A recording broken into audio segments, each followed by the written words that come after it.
로 나누고 새벽에 적진 한 가운데로 들어가서 날이 더울 때까지 암몬 사람들을 치매 남은 자가 다 흩어져서 둘도 함께 한 자가 없었더라. 아멘. 하나님 말씀입니다. 자리에 앉으시겠습니다. 여러분 오늘 이 예배 자리에 나오신 것을 참 잘하셨습니다. 오늘 주일이고 또 하나님이 예배하는 자리에 우리를 부르셔서 약속된 시간과 장소에 하나님께 나왔는데요. 오늘 이 예배 자리에 나오는 것을 하나님이 간절히 원하십니다. 그리고 저와 여러분이 아마 동일한 심령이라 믿는데 하나님을 기대하고 갈망하는 마음으로 나오셨을 것이라 믿겠습니다. 네, 그런데 우리가 이렇게 예배 자리에 나와서 하나님과 우리가 만나는 것을 원하지 않는 자도 있습니다. 그래서 오늘 이 하나님이 원하시는 예배 자리에 나오는 것에 꼭 성공하시기를 바랍니다. 이렇게 예배 자리에 나와서도 주님을 향하여 마음이 온전히 열리지 않거나 예배하지 못한다면 아마 사단이 쾌재를 누릴 것 같아요. 오늘 우리가 정말 예배에 성공하는 저와 여러분 되기를 원합니다. 어떤 목사님이 다른 목사님에게 만나서 고민을 토로했습니다. 어떤 고민이었냐면 우리 교회 성도님 가운데 특별한 은사를 가지신 분이 있는데 예언을 너무 잘하시는 분이 있다라는 거예요. 근데 그 예언을 너무나 잘해서 어떤 일어날 일을 잘 맞추고 또 그분이 어떤 은사가 있냐면 만나면 그 사람의 마음을 읽을 수 있대요. 그래서 이분이 다른 집사님들에게 기도 모임을 하고 인도하는데 영향력이 막 커지기 시작하는 거예요. 그래서 그분에게 가서 묻고 기도받기를 원하고. 근데 목사님이 자기 성도 가운데 그런 은사가 있으신 분이 있다는 얘기를 듣고 감사하면서도 걱정이 된 거예요.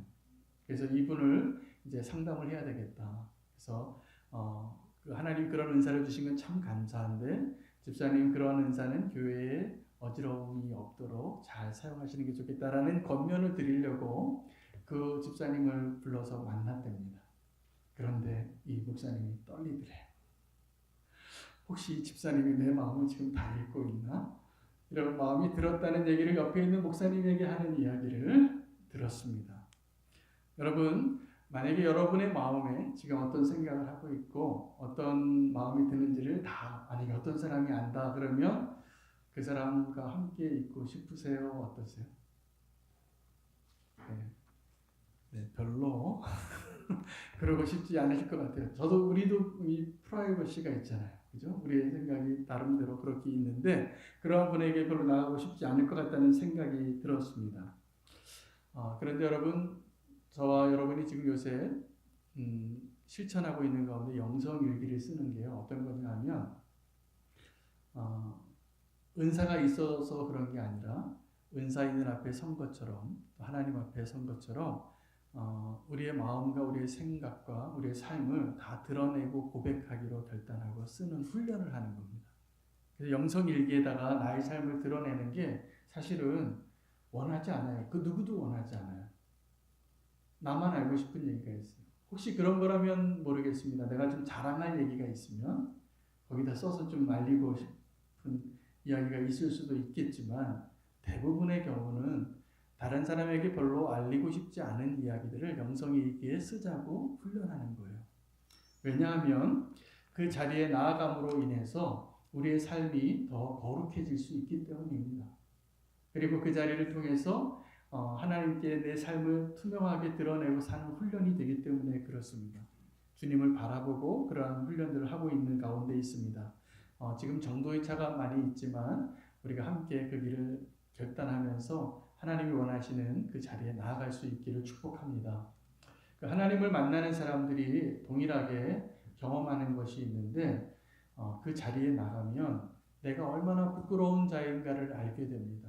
이사야가 그랬고 베드로가 그랬습니다. 이사야가 하나님 앞에 서게 됐을 때 갑자기 깨닫게 된 거예요. 화로다 나요. 내가 입술이 부정한 자 가운데 하나님을 만났도다. 그래서 주님 내가 한 말들이 있는데 내가 어떻게 하나님 말을 대언하는 선지자가 될 수 있겠습니까?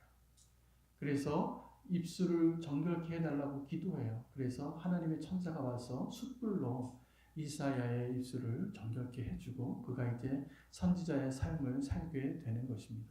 베드로도 동일했습니다. 베드로도 예수님이 오라고 하니까 특별한 사람인 것 같아서 따라갔는데 어느 날 정말 이분이 하나님의 아들이라는 것이 느껴진 거예요. 발견하게 된 거예요. 깨닫게 된 거예요. 그랬을 때 주님 나를 떠나소서라고 말해요. 여러분 우리가 하나님 앞에 오늘 이 예배 자리에 나오는 것이 어떤 마음으로 나오셨는지 모르지만 우리가 정말 하나님 앞에 나오는 것은 두려운 일입니다. 그런 마음이 좀 드십니까? 네, 두려운 마음으로 하나님 앞에 오늘 이 자리에 서시면 좋겠습니다. 그때 하나님께서 우리에게 또 놀라운 축복을 주시리라 믿습니다. 오늘 본문에는 사울이 자기가 나아가야 할 자리를 선택했어요. 어떤 자리였냐면 길르앗 야베스 사람이 고통당하고 있는데 이스라엘 민족 가운데 아주 작은 유다 지파의 한 지파입니다. 그런데 이 길르앗 야베스가 고통당하고 있다는 소식을 전해 듣고 전령을 듣고 그를 돕기로 결단해요. 근데 그 일이 얼마나 어려운 일이었냐면 왕이 돼서 첫 번째 내린 결정이고 첫 번째 전쟁을 시작하는 거예요. 왕으로서.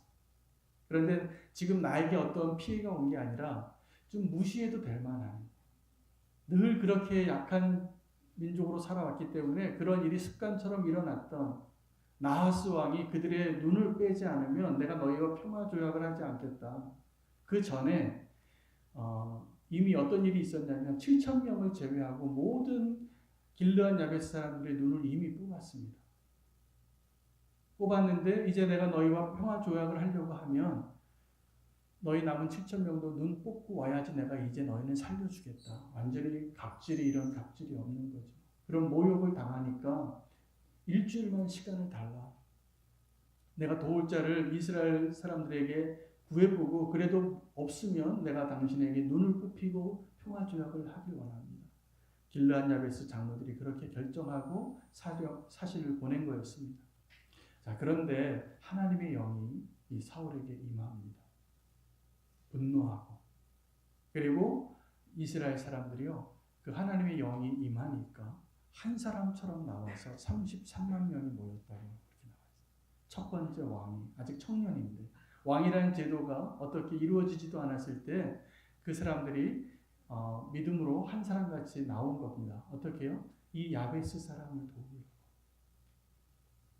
여러분 우리는 강도 만난 사람들을 만날 때 오늘 이 사울이 그랬던 것처럼 오늘 이 이스라엘 백성이 그랬던 것처럼 우리가 반드시 나아가야 할 자리에 나아갈 수 있는 용기와 은혜가 있었으면 좋겠습니다.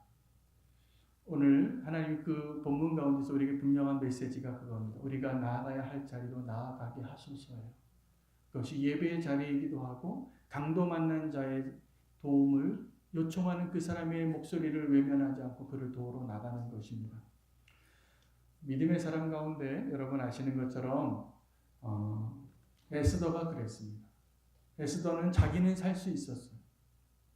왕궁에서 내가 어느 나라 민족인지 잘 모르는데 자기의 삼촌이었던 모르드게가 그 하만의 자존심에 눈에 거슬려서 하만만 죽이는 것을 원치 않고 그 하만의 민족까지 내가 다 멸하리라 라고 말하는 이 악인의 도전 앞에 이미 날짜가 정해져 있어요. 그 날짜까지 어떤 일이 일어나지 않으면 이스라엘 민족이 그 바벨론에서 다 죽임을 당해야 되는 거예요. 그 제국에서. 그런데 이 에스더가 뭐라고 고백하면서 나갔습니까? 네, 죽으면 죽으리라. 죽으면 죽으리라 라고 고백하고 나가서 다 살려내는 거예요.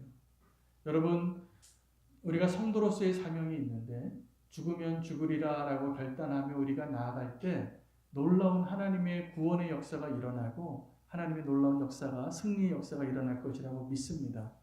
오늘 본문이 우리에게 그것을 말하고 있는 것입니다. 이 나하스 왕이 그렇게 악독한 일을 했는데 사람의 눈을 뽑을 필요까지는 없잖아요.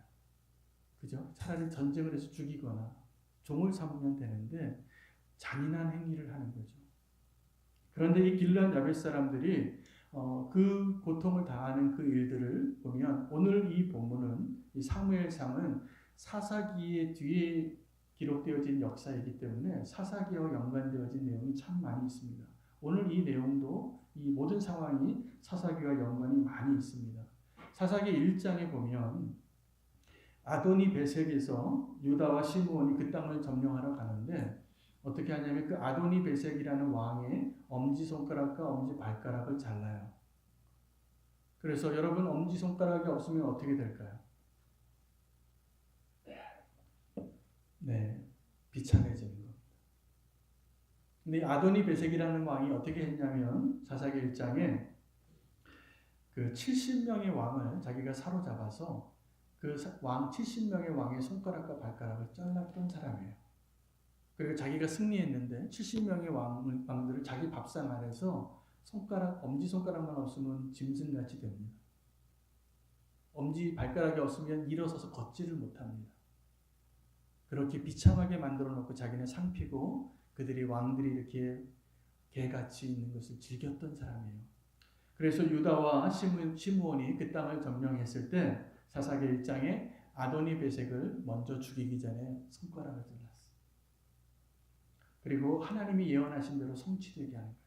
네가 이렇게 잔인하게 다른 왕들을 다스리더니 네가 그렇게 당하리라라고 했던 예언이 성취되게 하는 거예요.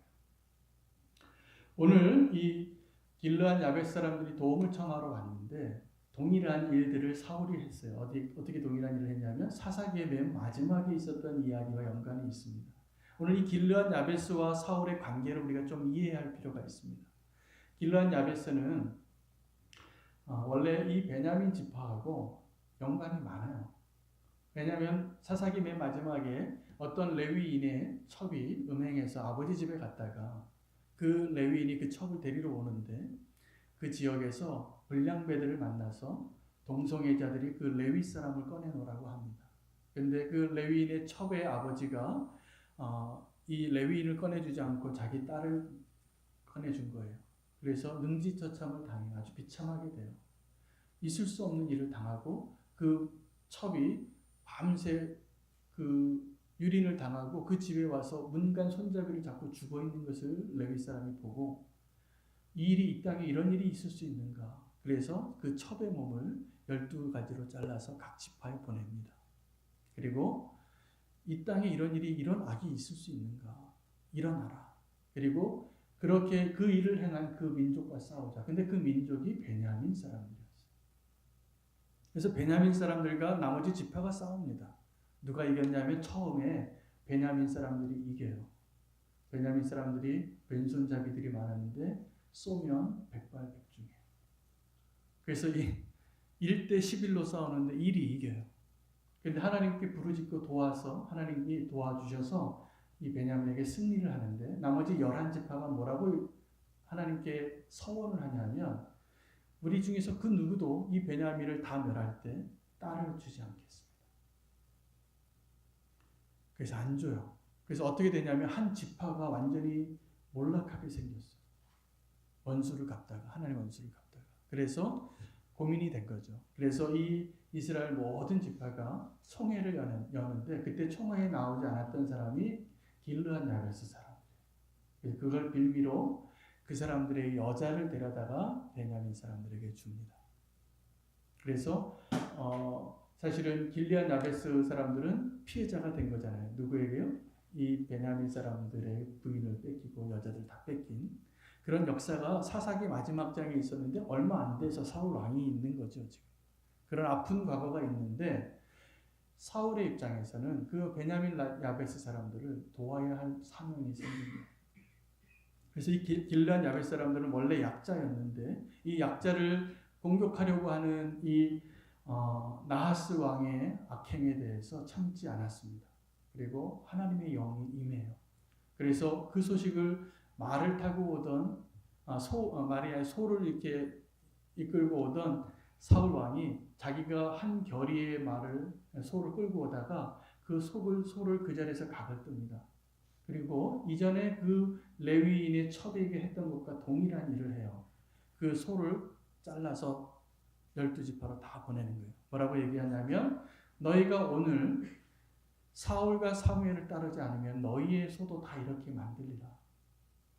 그런데요, 그 소의 조각난 그 조각을 받고 이스라엘 사람들이 다 모이고 뭐라고 성경에 기록이 되어졌냐면 하나님의 두려움이 그들에게 임하여 그들에게 임하여 한 사람처럼 나와왔더라 라고 기록하고 있습니다. 그래서 전쟁을 해서 33만 명, 이스라엘에서 30만 명, 유다에서 3만 명이 나와서 전쟁을 시작하게 됩니다. 그 아람 군대하고 암몬 군대하고. 근데 그 하나님께서 이기게 하죠. 그 이기게 되는데 이미 믿음으로 그가 이렇게 선포합니다. 내일 이맘때 해가 뜨기 전에 우리가 너희를 구원해 주겠다. 걱정하지 마라. 그리고 그 자리에 나아가서 승리를 하는데 결과적으로 어떻게 되냐면 그 위대한 승리를 거두어서 그 적군이 두 사람도 함께 있지 않을 정도로 다 이기게 된 거예요. 한 사람 같이 나와서 완전히 흩어버리게 한 그 의미를 성경은 상대적으로 이렇게 표현하고 있는 것입니다. 그리고 나서 이 이스라엘 백성 가운데 이렇게 이야기하는 사람들이 등장하게 됩니다. 승리를 했어요. 이제 그래서 나하스의 군대를 완전히 멸했는데 그 이스라엘 사람들 가운데 이런 얘기를 하는 사람이 나온 겁니다. 사울이 어찌 우리의 왕이 되겠느냐라고 말했던 사람이 누구냐? 그 사람을 오늘 우리가 죽이겠습니다. 당신은 진짜 우리의 왕입니다. 라고 말하는 겁니다. 여러분, 사울이 어찌 우리의 왕이 되겠느냐라고 하는 자 있었어요. 불량배라고. 그들을 오늘 죽이겠나라고 말하는 사람이 있는데 오늘 이 목소리에는 두 가지 종류의 사단의 음성이 있더라. 첫 번째 음성이 뭐냐면 사울이 어찌 우리의 왕이 되어서 우리를 다스리겠느냐. 사울이 왕으로 뽑혔는데 기름도 부음받았고 제비뽑기로 뽑혔는데 그 사울을 인정하지 않으려고 뒤에서 수근수근 대던 불량배들이 있었어요. 그런데 그때 사울이 어떻게 했는지 아십니까? 잠잠했습니다. 잠잠했어요. 아무 말도 하지 않고 그때 사울이 칼을 뽑아도 할 수 있었어요. 충분히. 그런데 칼을 뽑지 않아요. 그래서 이제 그 말을 기억하고 사울은 가만히 있는데 사울의 주변에 있었던 사람들이 우리가 원하던 왕이 세워진 것이 분명하니 왕이시여. 그때 그 왕을 반역했던 거역하고 조롱하고 비난하고 모방했던 그 사람을 오늘 우리 죽입시다. 그런데 사울이 아주 우리에게 오늘 주실 메시지를 합니다. 그를 내버려 두라. 오늘은 하나님께서 우리에게 승리를 주신 날이니 이 날에는 사람을 죽이지 못하리니 여호와께서 오늘 우리에게 이스라엘 중에 구원을 베푸셨습니다. 그러면서 이렇게 얘기합니다. 오라, 우리가 길갈로 가서 나라를 새롭게 하자. 제가 오늘 여러분에게 드리고 싶은 메시지가 이겁니다. 여러분 오셔서 이제 길갈로 가서 나라를 새롭게 하는 일 가운데 서시기 바랍니다. 이 두 가지 목소리가 우리에게 들릴 때가 있어요. 하나는 나를 조롱하고 비방하는 목소리를 들을 때입니다. 여러분 그런 비방하는 목소리 들으면 어떻게 하고 싶어요? 어떻게 하고 싶은지만 얘기해 보세요. 예, 그 비방을 갚아주고 싶어요. 나를 변명하거나 아니면 그렇게 말하는 사람을 어떻게 해버리고 싶어요. 그런데 그것은 사단의 음성이에요. 그 길을 택하지 마셔야 돼요. 그리고 나서 사울은 잠잠했는데 나중에 승리를 하고 진짜 왕의 첫 승리를 거두니까 사울을 사랑했던 다른 사람들이 왕이시여 오늘 그 사람 죽입시다. 그런데 사울이 그것도 막아요. 오늘은 하나님 우리를 구원하신 날이니 우리가 원수 갚는 일을 하면 안 된다. 길갈로 가서 나라를 새롭게 하자. 여러분, 사랑하는 우리는 교회 성도 여러분, 우리가 오늘 해야 될 일이 이제 길갈로 가시는 겁니다. 길갈로 나아가서 나라를 새롭게 하는 일을 하시기 바랍니다. 그것이 오늘 주님께서 우리에게 원하시던 우리가 나아가야 할 자리입니다.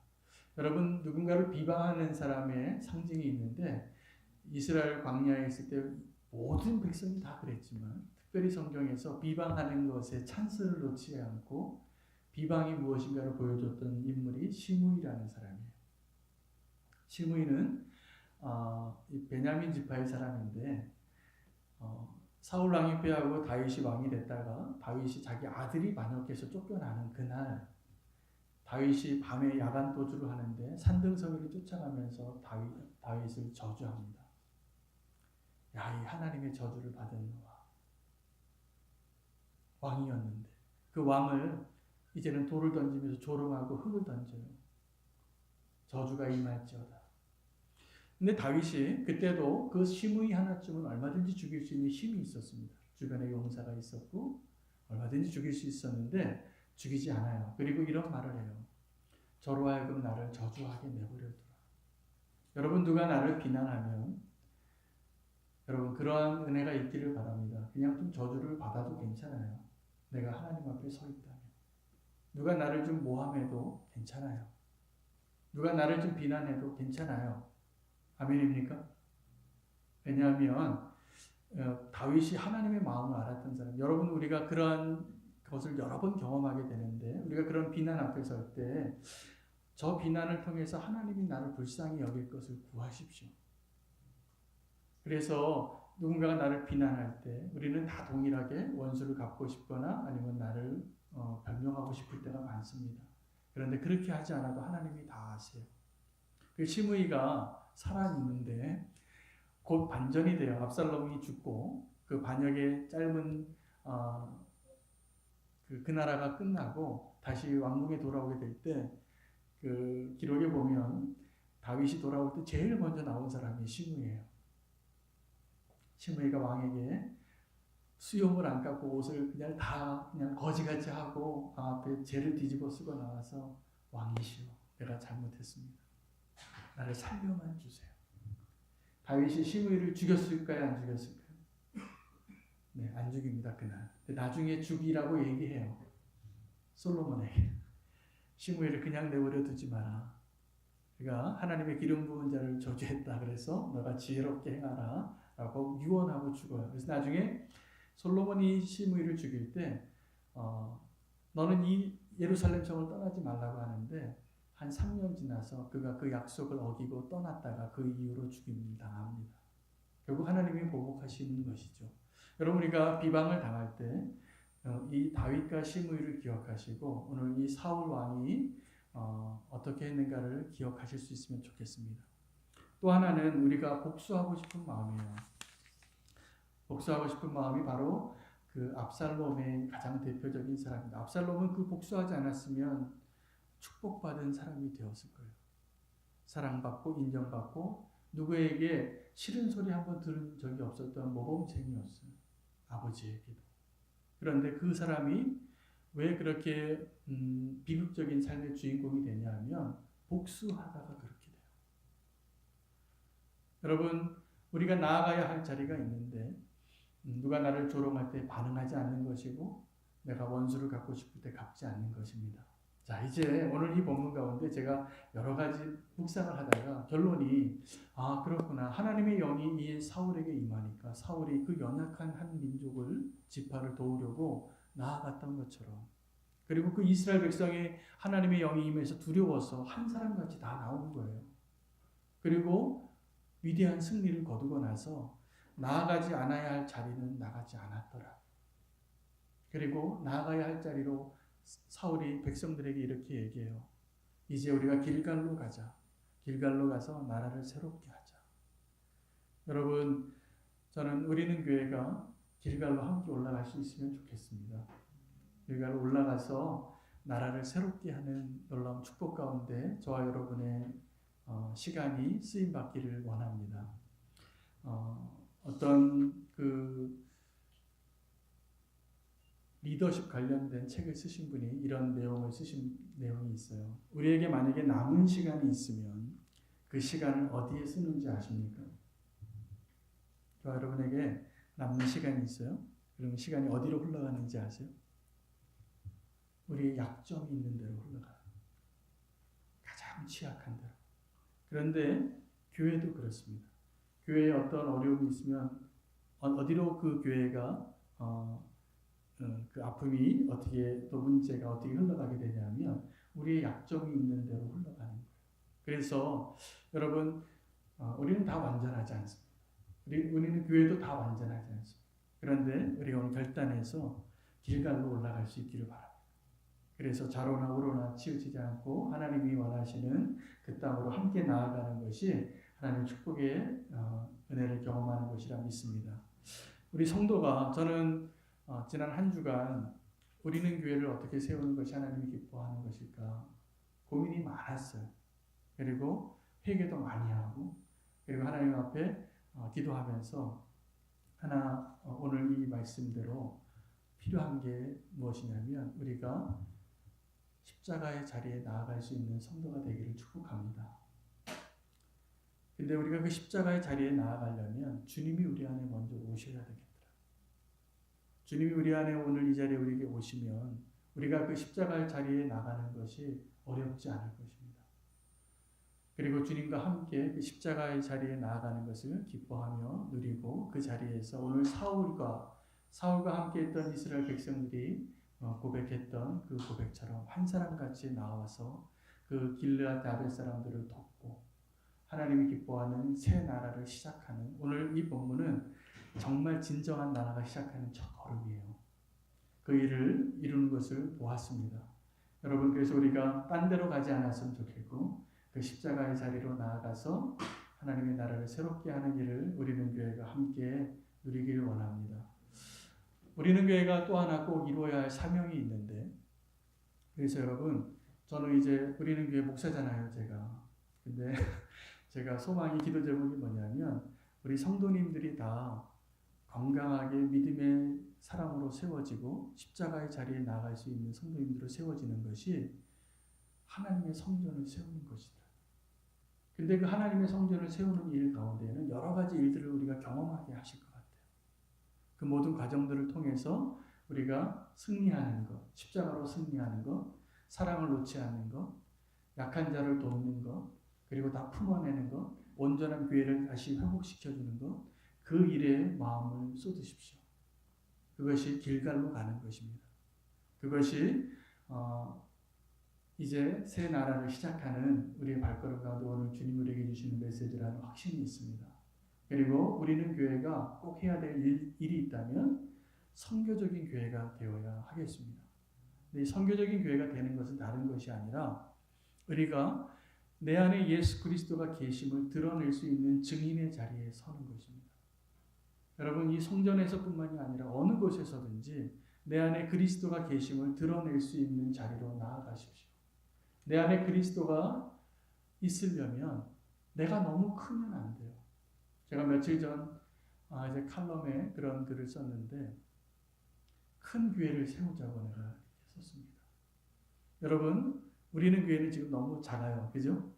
너무나 작은데 우리가 정말 하나님이 원하시는 그 솔로몬이 성전을 지으면서 뭐라고 얘기했냐면 하나님이 크시오니 이 성전은 커야 되겠습니다. 라고 고백하고 성전을 지었어요. 웅장하게. 그런데 하나님의 성전을 건물을 크게 짓는 것은 하나님을 크게 못합니다. 하나님의 성전을 크게 짓는 것은 나를 크게 해요. 그런데 이 하나님의 성전에서 내가 작아져야지 하나님이 커지는 것입니다. 아멘. 우리는 교회에 또 우리 성도님들의 삶 가운데 그것이 십자가의 자리라 믿습니다.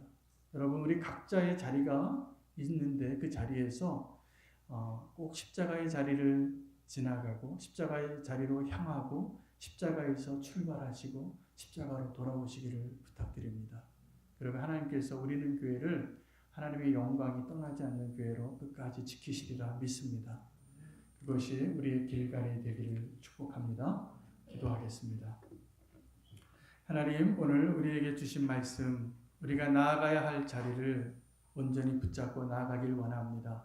사울에게 하나님의 영이 임하여 하나님 한 결의의 소를 조각내고 이스라엘 사람을 부를 때 한 사람같이 나아왔습니다. 우리가 나아갈 자리에 나아가서 하나님의 선하신 백성으로 승리하게 하시고 우리를 비방하거나 또 우리가 원수를 갖고 싶은 자리에 서지 않게 해주시고 오직 하나님의 은혜의 자리에 머물러 있게 하시고 십자가의 자리에 서 있게 해주시옵소서. 예수님의 이름으로 기도합니다.